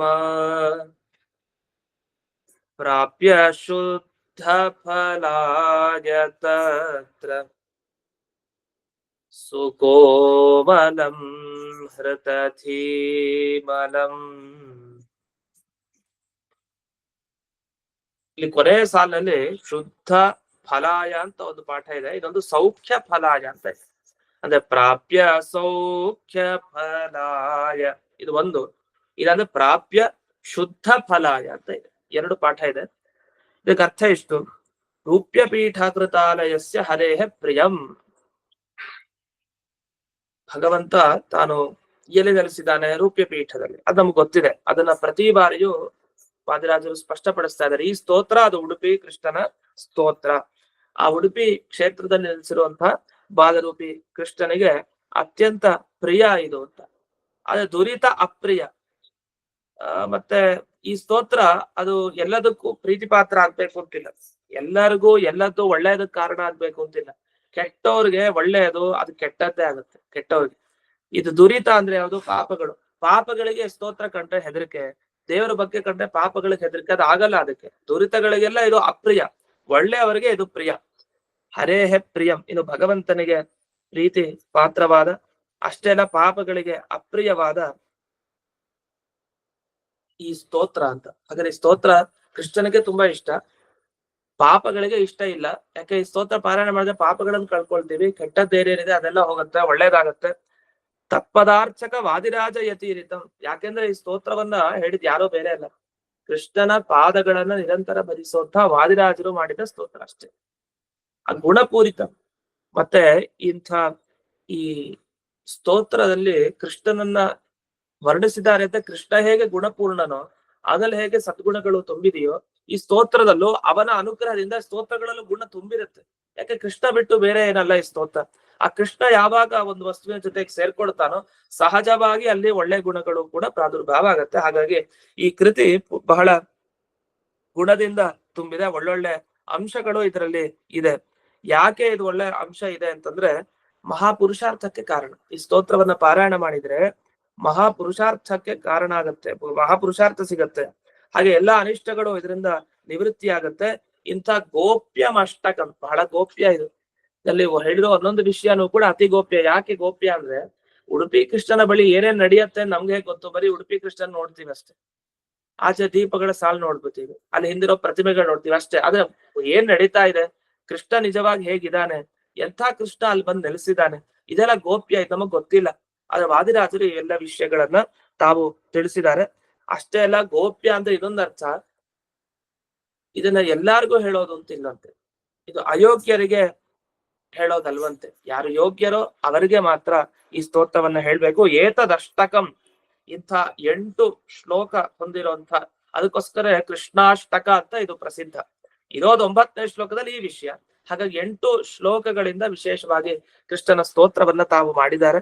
ಇಂಥ ಅಷ್ಟಕ ಮಮ ಮುದೆ, ನನಗೆ ಉತ್ತಮವಾದ ಸಂತೋಷಕ್ಕೆ ಕಾರಣ ಇದಾಗಲಿ ಅಂತ ಪ್ರಾರ್ಥನೆ ಮಾಡ್ತಾ ಇದ್ದಾರೆ ಕೃಷ್ಣನ ಹತ್ರ. ಮಮ ಅಸ್ತು, ಮಮ ಉಚ್ಚ ಮುದೆ ಅಸ್ತು, ನನಗೆ ಬೇಕಾದದ್ದೇನಿದೆ ಅತಿಶಯವಾದ ಆನಂದ, ಆ ಆನಂದಕ್ಕೆ ನನಗೆ ಕಾರಣ ಆಗಲಿ, ಒಳ್ಳೆ ಆನಂದ ನನಗೆ ಸಿಗಲಿ. ಇಹ ನಿರ್ಮಮ ಪ್ರಾಪ್ಯ ಶುದ್ಧ ಫಲಾಯ ತತ್ರ ಸುಕೋಮರಂ ರಥಧೀಮರಂ. ಇನ್ನು ಈ ಯಾವುದೇ ಮಮತೆ ಇತ್ಯಾದಿಗಳನ್ನ ಹೊಂದಿರಲ್ವೋ, ಶುದ್ಧವಾದ ಮನಸ್ಸನ್ನ ಯಾರು ಹೊಂದಿರ್ತಾರೋ ಅಂಥವರಿಗೆ ಆ ಕೃಷ್ಣ ಪ್ರಾಪ್ಯ, ಹೊಂದೋನು ಅಂತ ಅರ್ಥ, ಹೊಂದಲ್ಪಡ್ತಾನೆ.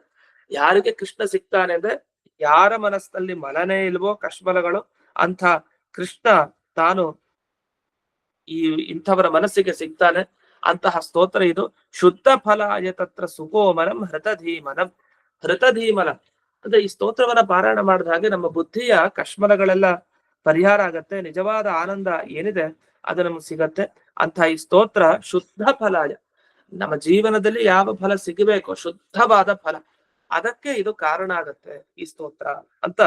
ಹೀಗೆ ಶುದ್ಧ ಫಲ ಅಂದ್ರೆ ವಾಸ್ತವ ಮೋಕ್ಷಕ್ಕೆ ಅನ್ನೋದು. ನಾವು ಮೋಕ್ಷ ಸಿಗಬೇಕು ಅಂದ್ರೆ ಏನೇನ್ ಶುದ್ಧತೆ ಬೇಕು ಅಂತ ಎಲ್ಲಾ ಫಲಕ್ಕೋಸ್ಕರ ಈ ಸ್ತೋತ್ರ ಇದೆ. ಈ 8 ಶ್ಲೋಕಗಳನ್ನ ಹೊಂದಿರುವಂತಹ ಈ ಸ್ತೋತ್ರವನ್ನ ಅಂದ್ರೆ ಕೃಷ್ಣಾಷ್ಟಕ ಏನಿದೆ, ಇದನ್ನ ಒಳ್ಳೆಯ ಪದಗಳನ್ನ ಹಾಕಿ ಸುಕೋಮಲ, ಕೃಷ್ಣನ ಮೈಯು ಕೋಮಲ, ಬಾಲರೂಪಿ ಕೃಷ್ಣನ ಮೈ, ಅದೇ ರೀತಿ ಈ ಒಳ್ಳೊಳ್ಳೆ ಪದಗಳನ್ನು, ಕೋಮಲ ಪದಗಳನ್ನು ಹಾಕಿ ಈ ಕೃಷ್ಣಾಷ್ಟಕವನ್ನು ಕೂಡ ಕೋಮಲಮಯವನ್ನಾಗಿ ವಾದಿರಾಜರು ಮಾಡಿದ್ದಾರೆ.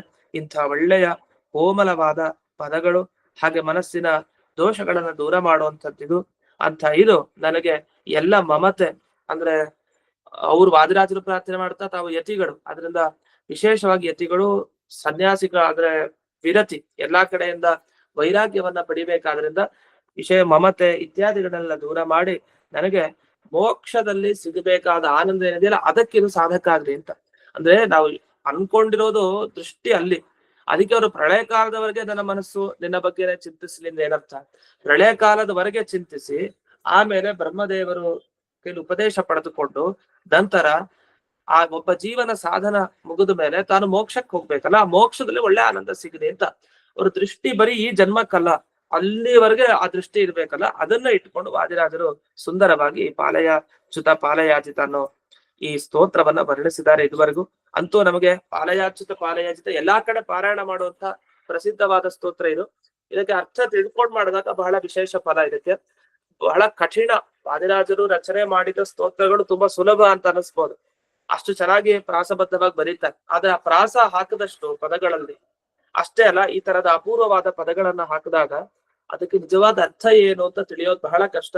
ಆದ್ರೆ ಈ ಅರ್ಥದ ಚಿಂತನೆಯನ್ನ ಇಷ್ಟು ದಿವಸ ವಿಶ್ವಪ್ರಿಯ ತೀರ್ಥರ ಈ ವ್ಯಾಖ್ಯಾ ಬಲದಿಂದ ಅವ್ರು ಮಾಡಿದ ವ್ಯಾಖ್ಯಾನದಿಂದ ಒಂದಿಷ್ಟು ವಿಚಾರ, ಹಾಗೆ ಮಿಕ್ಕಿದ ಬೇರೆ ಗ್ರಂಥಗಳಿಂದ ನಾವು ವಿಷಯಗಳನ್ನ ತಿಳ್ಕೊಂಡ್ವಿ. ಇಂಥ ಕೃಷ್ಣಾಷ್ಟಕವನ್ನ ನಿರಂತರವಾಗಿ ಪಾರಾಯಣ ಮಾಡಿ ಆ ಉಡುಪಿ ಕೃಷ್ಣನ ಅನುಗ್ರಹಕ್ಕೆ ನಾವು ಪಾತ್ರರಾಗಬಹುದು ಅಂತ ಅಪೂರ್ವವಾದ ಸ್ತೋತ್ರ ಇದು. ಇದನ್ನ ಎಲ್ಲರೂ ಕೂಡ ಪ್ರತಿನಿತ್ಯ ಪಾರಾಯಣ ಮಾಡ್ಬೇಕು. ವಸ್ತುತಃ ನಾವು ವಿಶೇಷವಾಗಿ ಇದನ್ನ ತೊಟ್ಟಿಲು ಪೂಜೆ ಯಾವಾಗ ನಡೆಯುತ್ತೆ ಆ ಸಂದರ್ಭದಲ್ಲಿ ಇದನ್ನ ಕೇಳ್ತಾ ಇರ್ತೀವಿ ಸಂಜೆ ಹೊತ್ತ ನಂತರ, ಈ ಪಾಲಯಾಚಿತ ಅಂತ ಅಪೂರ್ವವಾದ ಸ್ತೋತ್ರ. ಇದನ್ನ ಪಾರಾಯಣ ಮಾಡಿ ಎಲ್ಲರೂ ಅನುಗ್ರಹ ಪೂರಿತರಾಗ್ಬೋದು ಅಂತ ತಿಳಿಸ್ತಾ, ಈ ಮುಂದಿನ ಪಾಠದಲ್ಲಿ ಇನ್ನೊಂದು ಸ್ತೋತ್ರವನ್ನ ಕೇಳಿದ್ದಾರೆ, ದುರ್ಗಾ ಸ್ತೋತ್ರವನ್ನ ಕೇಳಿದ್ದಾರೆ ಒಬ್ರು. ಅದನ್ನ ದುರ್ಗಾ ಸ್ತೋತ್ರ ಅದು ಯಾವುದು ಅಂತ ಹಾಕಲಾಗತ್ತೆ. ಅದು ವಿರಾಟ ಪರ್ವದಲ್ಲಿ ಬರುವಂತ ದುರ್ಗಾ ಸ್ತೋತ್ರ ಅದು ಕೇಳಿರೋದು. ಯುಧಿಷ್ಠಿರ ತಾನು ಹೊರಡ್ಬೇಕಾದ್ರೆ ಒಂದು ಸ್ತೋತ್ರವನ್ನ ಮಾಡ್ತಾರೆ ಈ ಹೆದರಿಕೆಯಿಂದ, ಯಾಕಂದ್ರೆ ಅಜ್ಞಾತವಾಸ ಚೆನ್ನಾಗ್ ಆಗ್ಬೇಕು ಅದೊಂದು ಭಯ ಇರುತ್ತೆ. ಆ ನಿಟ್ಟಿನೆಲ್ಲ ದುರ್ಗಾ ಸ್ತೋತ್ರವನ್ನ ಪಾರಾಯಣ ಮಾಡೋದಿದೆ, ಬಹಳ ವಿಶೇಷ ಆ ಸ್ತೋತ್ರ. ಆ ದುರ್ಗಾ, ಯಾಕಂದ್ರೆ ಕಲಿಯುಗದಲ್ಲಿ ದುರ್ಗೆ ತುಂಬಾ ಬೇಗ ಅನುಗ್ರಹ ಮಾಡ್ತಾಳೆ ಅಂತ ಆ ವಿಶೇಷವಾಗಿ ಮಾತುಗಳು ಕೂಡ ಆ ನಿಟ್ಟಿನಲ್ಲಿದೆ. ಅಂತ ದುರ್ಗೆಯ ಅನುಗ್ರಹ ಆದ್ರೆ ಎಂಥ ಕಷ್ಟಗಳು ಕೂಡ ದೂರ ಆಗತ್ತೆ ಅಂತ ಆ ನಿಟ್ಟಿನಲ್ಲಿ ನಮಗೆ ಕೃಷ್ಣನ ಸ್ತೋತ್ರ ಆಯ್ತು, ಕೂಡ್ಲೆ ಆ ದುರ್ಗಾ ಸ್ತೋತ್ರ ಹೇಳ್ಬೇಕು ಅಂತ ಕೇಳಿದ್ದಾರೆ. ಹಾಗಾಗಿ ಕೃಷ್ಣ ಆಯ್ತು, ನಂತರ ದುರ್ಗೆ, ಇವರಿಬ್ಬರ ಅನುಗ್ರಹ ವಿಶೇಷವಾಗಾದ್ರೆ ಬಹಳ ಒಳ್ಳೇದು. ಆ ನಿಟ್ಟಿನಲ್ಲಿ ಆ ದುರ್ಗಾ ಸ್ತೋತ್ರವನ್ನ ನಾಳೆ ಚಿಂತನೆ ಮಾಡೋಣ ಅಂತ ಹೇಳ್ತಾ ಇಂದಿನ ಈ ಪಾಠವನ್ನ ಅಸ್ಮದ್ ಗುರುವಂತರ್ಗತ ವ್ಯಾಸತೀರ್ಥ ಗುರುವಂತರ್ಗತ ಭಾರತೀಯ ರಮಣ ಮುಖ್ಯ ಪ್ರಾಣಾಂತರ್ಗತ ಶ್ರೀಮನ್ ಮೂಲ ಗೋಪಾಲ ಕೃಷ್ಣನಿಗೆ ಅರ್ಪಣೆಯನ್ನು ಮಾಡ್ತೇನೆ. ಶ್ರೀಕೃಷ್ಣ ಅರ್ಪಣ. ನಮಸ್ಕಾರ ಗುರುಗಳೇ.